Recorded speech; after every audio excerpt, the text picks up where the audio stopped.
Okay, natapos din natin tong gate na ito para do sa stair railings na kakabitan natin. So, ito yung ginagawa nating design para sa gate na ito. Ayan, mga kametal. Pinagdikit-dikit ko muna. At medyo mahirap talaga itong gawin, mga kametal. Medyo maselan. So, ginawa muna natin ng paraan para mapagdikit to. Gumawa tayo ng moldihan natin na holder para maayos ko lang silang maiweld. Kasi talagang napakanipis nito, mga kametal. Napakanipis lang. Ang dali niya mabutas, okay? Tingnan ninyo itong ginagawa nating gate na ito para sa stair railings ni sir. Doon to ilalagay, mga kametal. Tapos ito, ang ginawa ko dito, pinagdikit-dikit ko muna, mga kametal. Ayan. So, ayan. Pinagdikit-dikit ko muna. Kasi mahirap talaga gawin. Okay, sobrang nipis nito, kametal. So, ayan o. Kaya ni-spot-spot ko na muna sila. Para lang mailagay natin sila doon sa ilalim nito. Kasi sa ilalim ko talaga sila nakapwesto. Kasi hindi talaga natin may ispatan to sa pinakaharapan. Medyo iwas si boss sa ganun. Gusto niya malinis talaga. So kaya dito lang tayo sa likod. So nilagyan namin itong 1 and 1/2 para lang kakapitan pa niya. Ayan, mas matibay siya. Okay. So abangan niyo itong ginagawa natin tong gate na to, mga kametal. So madami to. Ayan oh. Dami yan, mga kametal.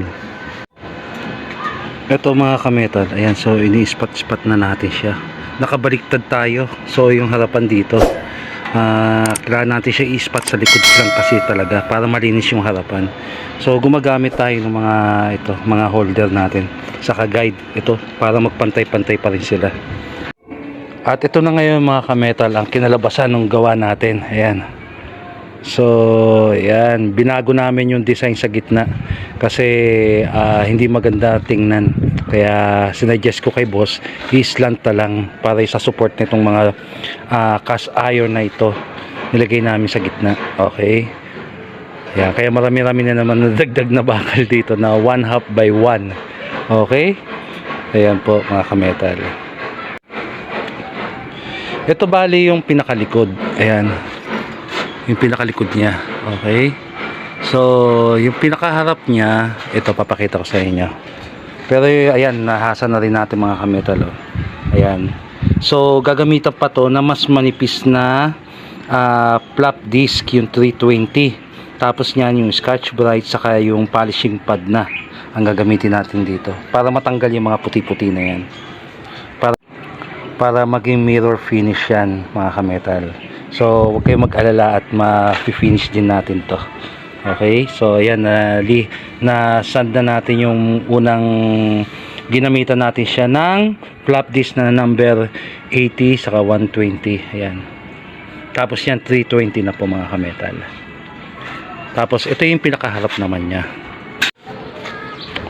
Ayan, ito naman yung pinakaharap niya, mga kametal. So para malinis, tinanggal namin yung isang patayo sa gitna.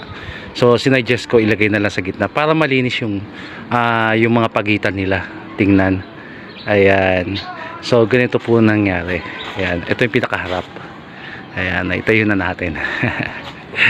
So magkakaroon na lang yan ng kakapitan sa magkabilang gilid pa. So lalagyan ko na lang to bukas, lalagyan ko na ng hinge. Kaya bukas, pagka napalis na yan, mas malinis na ito tingnan, mga kametal. Mas kikintab yan. Ayan. So, hope na nagustuhan nyo na naman yung panibagong design na pinagawa sa atin ni boss. Shoutout sa inyo, boss. Thank you very much talaga at pinagawa nyo sa akin ito. Ayan. So, ito yung mga gusto natin gawin, yung mga kakaibang design. Ayan, natapos na rin natin tong gate na ito, mga kametal. So nakabit na natin siya at naipolish ko na rin po ito. So yung nasa ibabaw na ito, guide lang po yun. Pero itong dalawang nasa gilid na ito, itong sa kaliwat kanan na to, yan yung magiging holder talaga sa pagkakabitan natin doon sa site. Okay, so yan po. Yung isa yung pinagkapitan ng cylindrical hinge at yung kabila naman, yan po yung magiging guide para sa stopper.